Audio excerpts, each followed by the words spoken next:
Welcome. Before we begin this chilling story, tell me where you're watching from and make sure to subscribe, because a lot of work goes into digging up these forgotten tales and verifying every detail behind them. Today's story takes us back to 1859, deep in the American South, where the birth of one extraordinary child sparked fear, fascination, and questions no researcher of the time could answer. Some called him a miracler, others believed his mind was something the world simply wasn't ready for. The stories about the child always begin the same way, whispered by those who claim to have been there the night he was born in 1859, when the thick southern heat clung to the walls and the air felt heavy with something no one could name. His birth was said to be unnaturally quiet at first. No struggling, no wailing, just an eerie calm that made the midwife pause as if listening for something that wasn't there. When his eyes finally opened, she reportedly staggered back because they didn't move like a newborn's eyes should. They didn't drift or flutter. They focused, steady and deliberate, as though he was studying her face and memorizing it. Some claimed he even looked around the room, taking in details no infant could possibly recognize. Those who told the tale insisted that he didn't cry for hours after being born, and when he finally did, the sound wasn't desperate or confused like other babies. It came out sharp, pointed, almost controlled, as if he was testing what his own voice could do. From his first days, he behaved in ways that left people unsettled. He didn't grasp or flail like ordinary babies. Instead, he reached for objects with precision, pausing before touching anything, as if calculating where his fingers needed to land. Visitors who came near his cradle often stepped back without knowing why. It wasn't fear, exactly. It was the awareness that something was different, something too aware.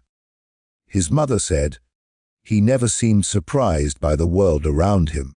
Loud noises didn't startle him, shadows didn't scare him, and he never looked lost or confused the way newborns typically do. Instead, it was as if he recognized every movement, every voice, every shift in the room on some deep level no one could explain. What truly unnerved the people around him, though, were his expressions. Babies normally smile without understanding or cry from instinct, but he appeared to react with intention.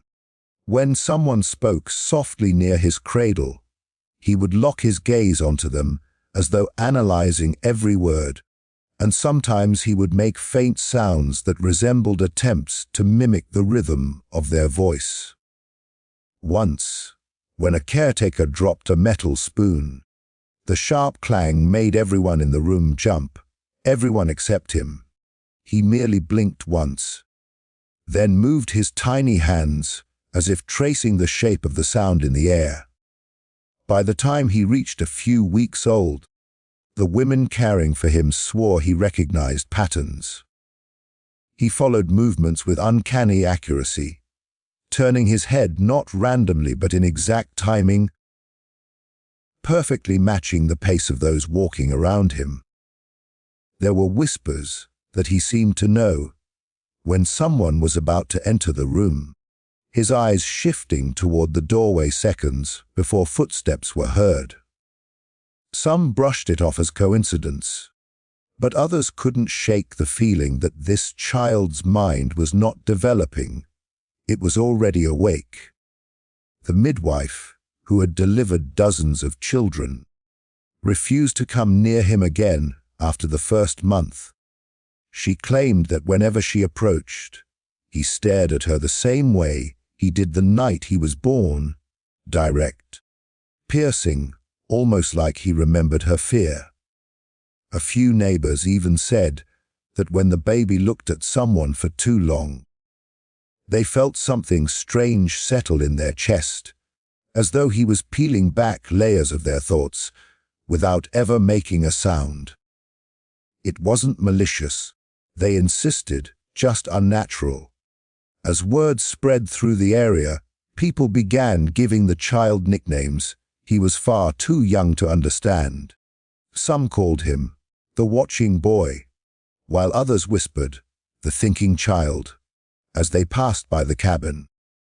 Even those who didn't believe in superstition admitted that there was something deeply unusual about him.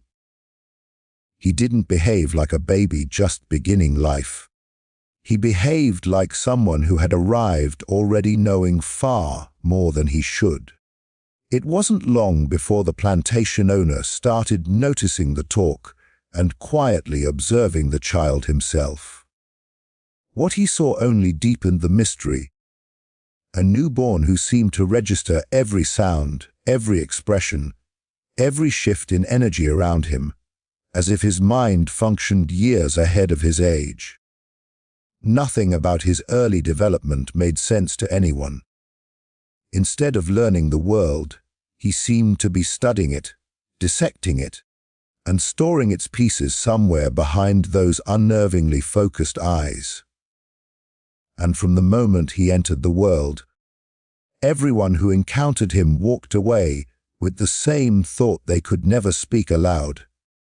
This child was not ordinary, and whatever his mind was becoming, the world in 1859 was not prepared for it. From the moment the boy could sit upright, people began noticing behaviors that didn't match anything they had ever seen in a child his age. He didn't wobble, didn't need to brace himself on furniture or cling to his mother's clothes. He sat with a strange, steady posture, perfectly balanced, as if his muscles already understood how to hold him upright. His mother said that instead of babbling like other infants, he spent long stretches of time silent, staring at objects with an intensity that unsettled even the adults in the house.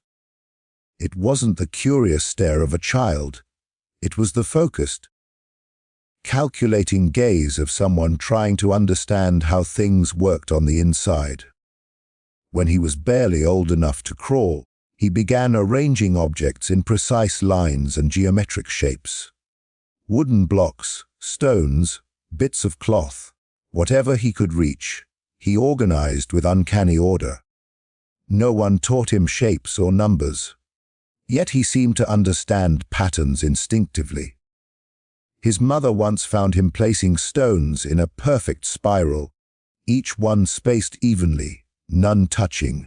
She watched quietly, too afraid to interrupt, because every movement he made was intentional, methodical, as though he were following a design he could see in his mind, even if no one else could. The most startling moment came when he reached for a quill on the table. His tiny fingers curled around it with deliberate strength, and he dragged it across a scrap of paper. At first, his mother thought he was scribbling, but when she looked closer, the marks weren't random. They curved, intersected, repeated, forming a pattern that looked eerily like symbols. Not letters, not words. Something else, something structured. She had never seen anything like it. When she tried to take the quill from him, he didn't cry or fuss. He simply held it tighter, his expression unchanged, as if he knew exactly what he was doing. Word spread quickly among the people working nearby. They whispered that the boy seemed to understand things he had no way of learning. Once, when a storm gathered overhead, wind pushing the shutters against the window, he crawled to the corner of the room minutes before the loudest thunderbolt struck. Everyone else jumped, startled by the sudden crack across the sky, but he barely blinked. His mother swore he had crawled away before the lightning even hit, almost as if he knew the exact moment the storm would break. Another time, his caretaker dropped a needle in the dim light. She couldn't find it anywhere, but the child crawled directly to a crack in the floorboards and pointed to it. When she pulled up the loose plank, the needle lay exactly where he indicated. It was the kind of thing an adult might notice, but not a child who had barely learned to walk. The plantation owner began observing him more closely after hearing the stories. He stood quietly in corners, watching the boy move. He watched the way the child picked up objects and turned them over in his hands, studying them as though searching for hidden meanings. He watched the way the boy would pause in the middle of crawling, look toward the door, and seconds later someone would walk through it. It wasn't coincidence. Not with the consistency it happened. There was something unsettling about how aware the child seemed, like he was constantly listening, calculating, predicting the world around him. Researchers and traveling scholars who heard rumors came to see the child, pretending they were passing through the region. They expected exaggeration, the usual tall tales passed among workers. But the moment they saw him, something in their expressions shifted. They watched him track their movements with sharp, focused eyes. They held out objects, and he reached for them with deliberate precision, turning them in his hands, as though analyzing their structure. A few of the scholars asked simple tests, stacking shapes, recognizing patterns, and each time, the boy responded with uncanny awareness, repeating sequences or recreating arrangements with eerie accuracy. One visitor, a mathematician from Savannah, dropped a handful of beans onto the table. The child stared for a long moment, then slowly nudged them into two equal piles without being prompted. The mathematician went pale, muttering that even a 4-year-old would struggle with that kind of instinctual sorting. But the boy wasn't 4, he wasn't even 2. Untrained children don't solve patterns. Untrained children don't understand balance, measurement, or spatial symmetry. Untrained children don't study faces with the intensity of someone trying to decode the thoughts behind them. And yet this boy did all of it, silently, effortlessly, without any hint of confusion. It became clear to everyone around him that his mind was not simply developing early. It was operating on a level that shouldn't have been possible. And the more he grew, the more obvious it became that whatever thoughts were forming inside him weren't the thoughts of a child learning the world, but the thoughts of someone trying to understand why the world worked the way it did. Rumors about the child's strange intelligence traveled farther than anyone expected. What began as quiet whispers among workers drifted into nearby towns, slipped into conversations between travelers, and eventually reached the ears of people who lived far outside the plantation's world. By the time the boy was 3, men who had no connection to the land or the family began arriving. Scholars, natural philosophers, amateur scientists, and curious academics who claimed they were simply passing through. But their timing was always too precise, their interest too targeted. They didn't come to admire the fields or conduct business. They came for one reason: the child. They all arrived with the same polite smile, the same questions disguised behind casual conversation. They would introduce themselves to the plantation owner, offering compliments, sharing news from distant cities, pretending their visit was innocent. Yet within minutes, the conversation always drifted toward the boy. And once they were given permission to see him, their expressions changed in ways they tried and failed to hide. The first scholar who visited was a quiet man with thin spectacles and a notebook. he kept tucked beneath his coat. When he entered the room where the child played, he froze mid-step. The boy didn't look up immediately. He stayed focused on arranging small pieces of wood into yet another pattern nobody could identify. But when he finally lifted his gaze, he stared at the visitor with a stillness that made the man's hands tremble. The scholar knelt slowly, placed a series of objects before the child, rings, cubes, strings of beads, and waited.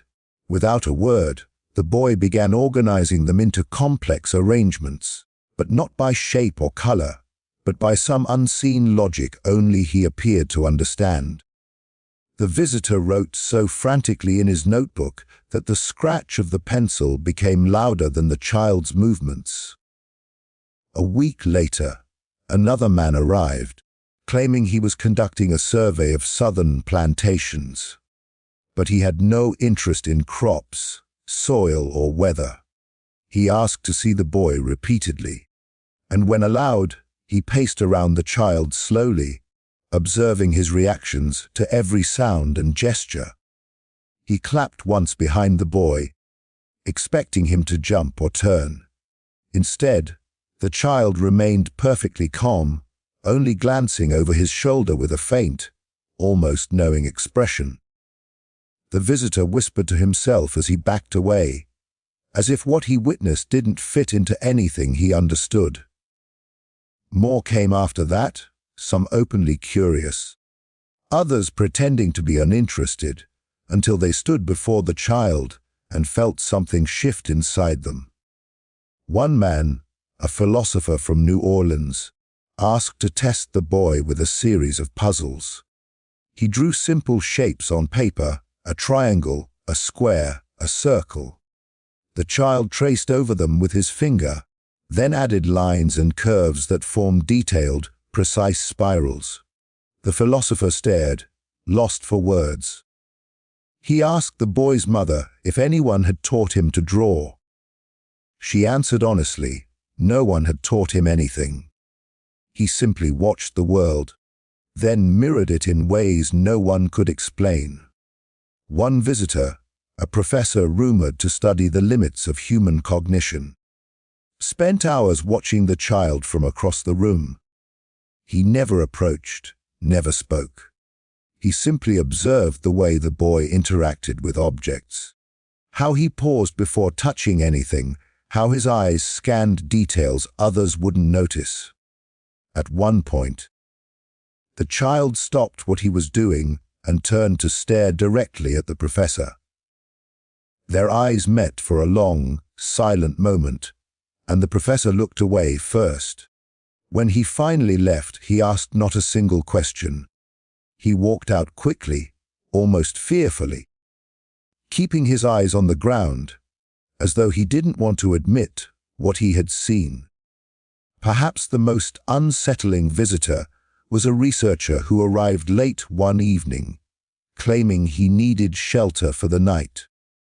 He insisted on meeting the child before he left the next morning. When he finally saw him, the researcher crouched down and whispered something no one else heard. The boy's expression didn't change, but his gaze locked onto the man with such intensity that the researcher stumbled backward, knocking over a chair. He tried to laugh it off, but his hands shook violently as he gathered his belongings. He left before sunrise, refusing breakfast, refusing conversation, refusing to look back toward the room where the child slept. These men came searching for explanations, scientific, philosophical, intellectual. But they left with more questions than they arrived with. Not one of them could categorize the boy's abilities. Not one could define what they had witnessed. And though each carried a different background, a different specialty, and a different method of understanding the world, all of them walked away with the same quiet realization: whatever existed inside that child's mind didn't belong to any known study, any theory, any scientific model of the time. Some called him a prodigy. Others believed he was a mystery no human mind was meant to unravel. And a few whispered, once safely off the property, that they had no intention of ever returning, not because of danger, but because the child made them question everything they thought they knew about the limits of intelligence. One thing became clear to all who visited. The boy wasn't simply gifted. He was something entirely beyond their comprehension.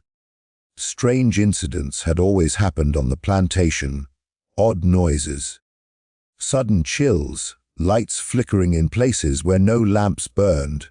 But after the boy began solving increasingly complex problems, those incidents stopped being occasional and started becoming predictable, almost patterned. The first time it happened, he was arranging a set of wooden blocks into one of his intricate formations. The blocks weren't lined up in rows or circles like a regular child might attempt. Instead, he positioned them in a configuration no one recognized, each piece placed with calculated precision, none touching the other, forming an unsettling shape that made the adults uneasy without knowing why. When he placed the final block, the room went abruptly cold. Not a gust of air, not a breeze sneaking through a crack, just an instant drop in temperature, so sharp that his mother wrapped her arms around herself. Moments later, a glass jar sitting on the windowsill cracked clean down the center, though no one touched it, and no temperature change could have caused it. The boy looked at the broken jar with blank curiosity, as if he was observing the result of an experiment. After that, people began paying closer attention. The next incident occurred when a visiting scholar handed him a puzzle made of intertwined metal pieces, designed to keep children busy for hours. The boy solved it in under a minute, separating the pieces with a smooth twist of his fingers that looked far too practiced. As soon as the puzzle clicked apart, a heavy book fell from the top shelf across the room. No one was near it. No wind was blowing. The scholar's face turned pale as he watched the boy reassemble the puzzle calmly, piece by piece, as if unaware that anything unusual had happened at all. The third time was even harder to ignore. The boy's caretaker was sewing a torn shirt while he played quietly on the floor. He was drawing shapes again, those same spirals and intersecting lines that no one could decipher. When he connected two of the lines with a deliberate stroke, the caretaker's needle snapped in half, the thread whipping out of her hands as if yanked by invisible fingers. She gasped and clutched her chest, the broken needle tip landing inches away from her foot. The boy didn't look startled. Instead, he calmly studied the broken needle, then looked down at his drawing as if comparing the two events. One evening, when the plantation owner observed him from a distance, the boy was stacking stones in a pattern that resembled a star with uneven arms. With each stone he placed, small vibrations rippled through the wooden floorboards, subtle enough to question whether they were real, but strong enough that the owner felt them beneath his boots. By the time the pattern was complete, a lantern hanging from a hook began to sway gently, though the air remained perfectly still. The owner watched in silence, his mind racing, because nothing about the moment felt like coincidence. When he cleared his throat, the lantern stopped swinging instantly, as if whatever force was moving it recognized his presence. The most unsettling incident happened late one night. A traveling scholar had brought with him a set of mathematical cards used for teaching older students. He arranged 3 of them in front of the child, Simple symbols, nothing more. The boy stared at them for a moment, then tapped them in a specific order. As soon as his finger touched the final card, the candle beside them flickered violently, almost extinguishing itself before flaring back to life with a taller, sharper flame. The scholar recoiled, knocking over his chair, insisting it was a trick of the wind. But there was no wind, no draft, and no open window. The boy watched the flame rise and fall again, his face unreadable, as if he expected it. After that night, none of the visitors stayed long. They arrived full of theories and confidence, ready to explain the child's brilliance with logic and science. But they left whispering that something didn't add up. They claimed the air felt heavier around him when he worked, as though his thoughts carried weight. They described moments when the room seemed to hold its breath and then release it the instant he finished solving whatever problem he'd been given. Some even confessed, in tightly controlled, hushed tones, that they felt watched not by the child's eyes, but by something else in the room. The incidents were never violent, never harmful, but always unnerving. It was as if the world around the boy responded to his mind, shifting, reacting, adjusting in small, inexplicable ways. Things didn't simply happen when he solved a problem. They happened because he solved it. And every adult present felt it, even if they couldn't explain what they were feeling. In time, the plantation workers began to avoid being near him when he concentrated. They claimed the air felt too thick, the shadows too aware. Yet the boy himself seemed oblivious to the fear he caused. He simply continued solving, building, drawing, arranging, each act accompanied by another small defiance of the natural world. And slowly, quietly, those around him realized that the incidents weren't accidents. They followed a pattern, one connected to the workings of a child's mind that no one, not even the most educated visitor, could understand. Rumors began spreading through Mississippi long before anyone could identify who started them.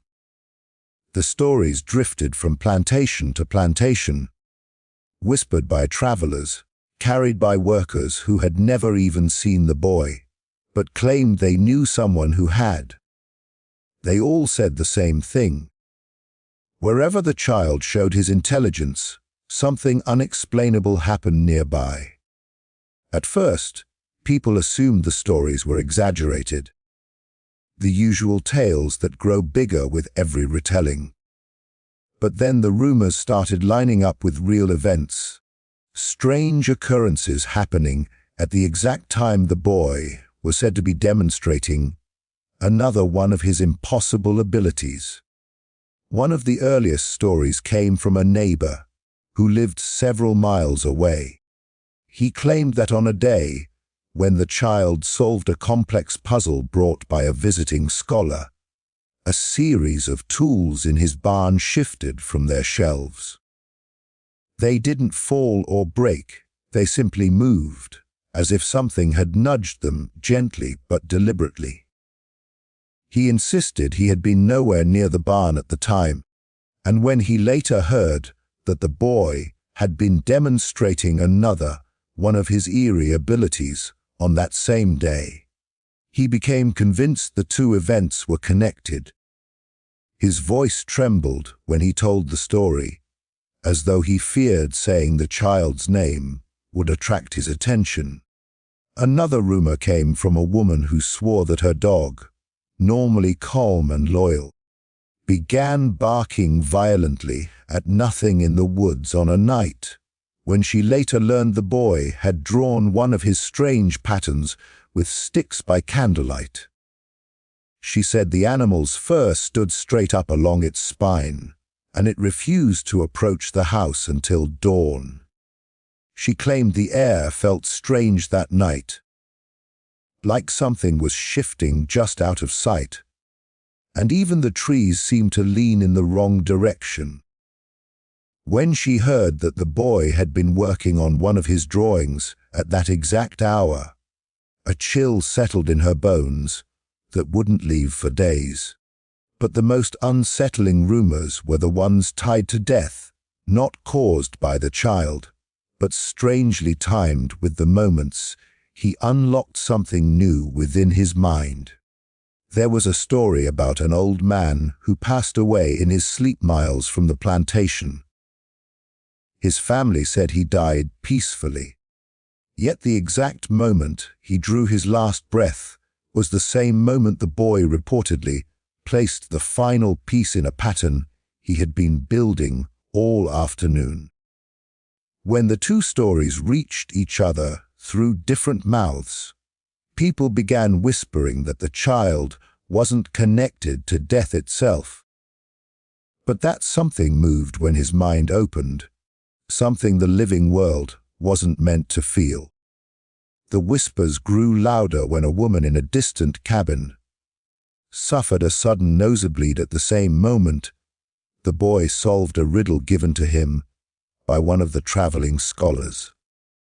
She later said she felt pressure in the room, as if the walls had leaned inward for a moment, then snapped back.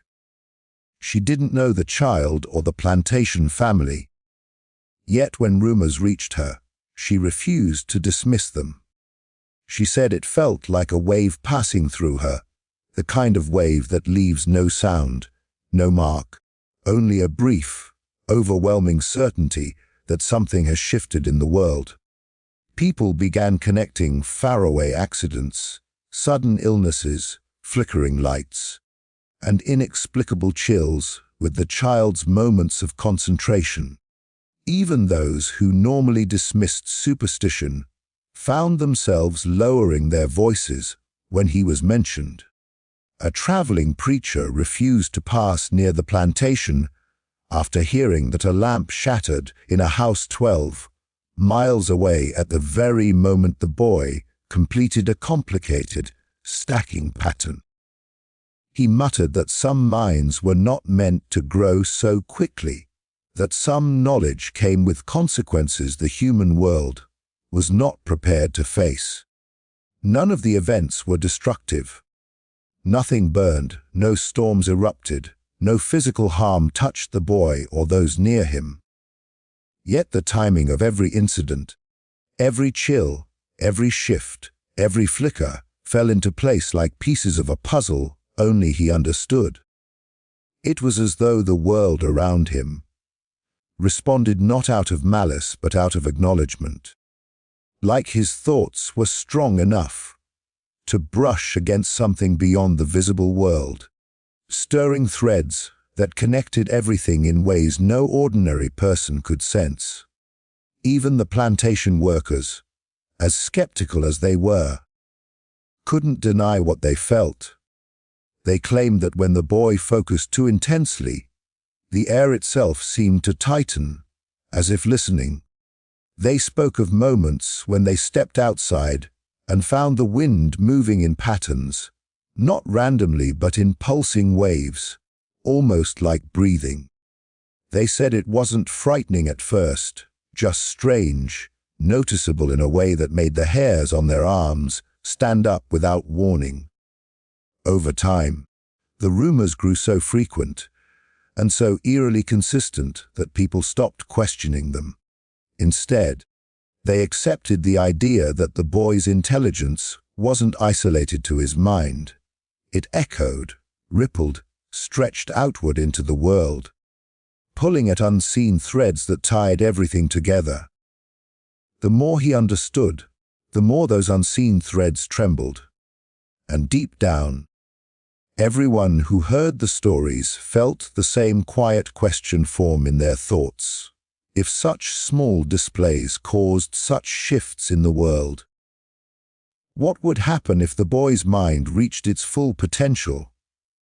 From the moment the boy disappeared, people whispered that the world felt different, as if a thread that had been stretched too tightly had finally snapped, but no one could agree on how it happened or where he went.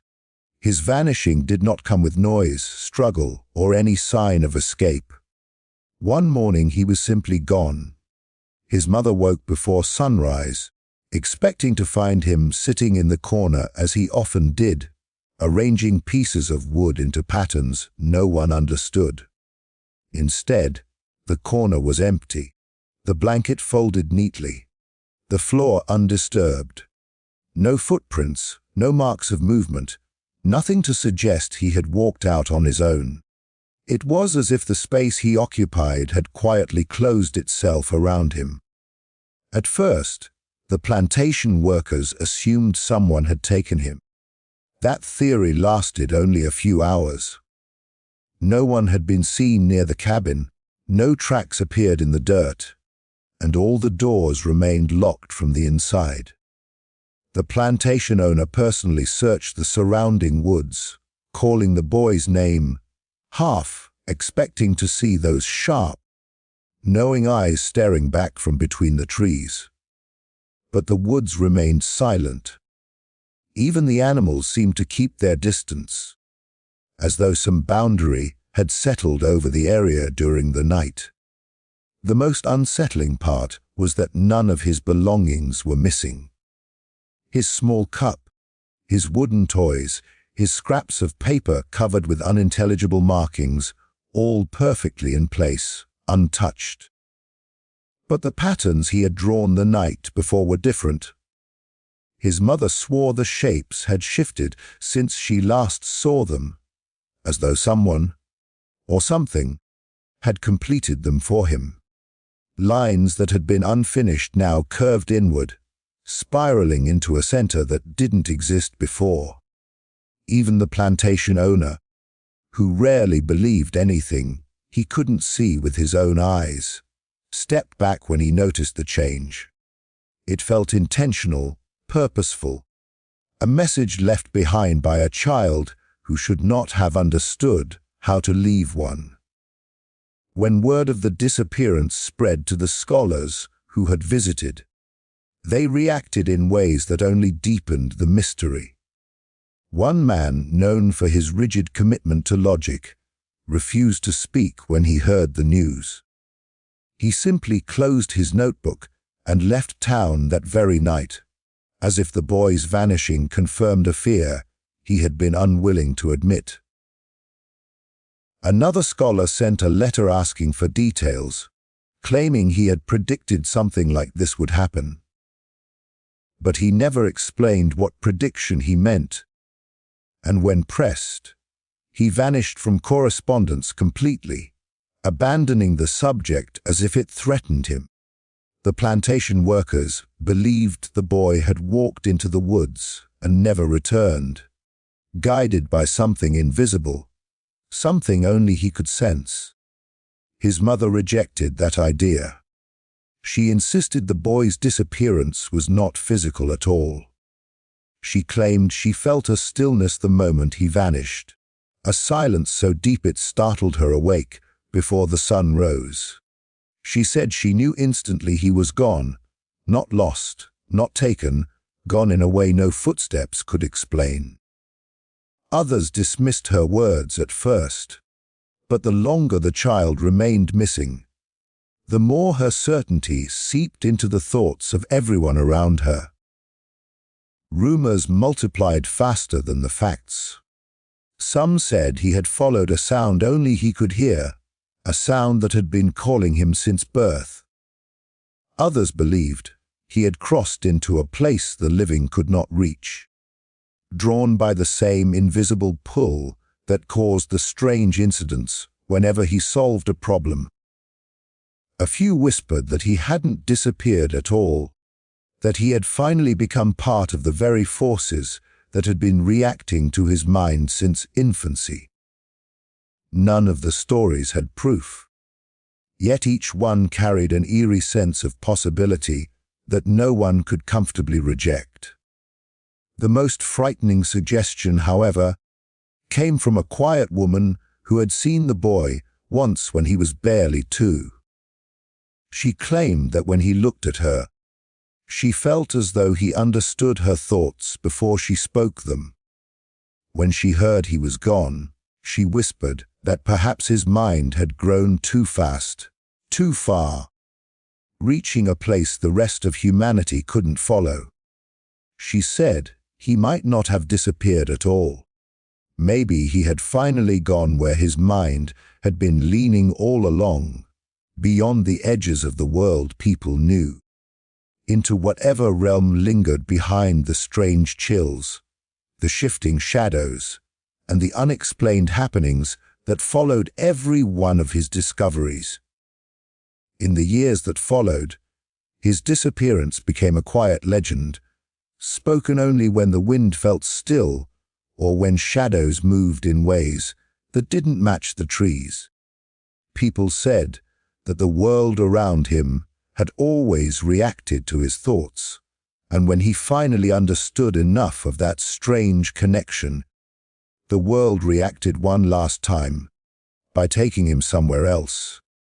And though no one ever found a trace of him again, the memory of his impossible intelligence lingered like a mark burned into the air, a reminder that some minds are not meant to stay where they are born.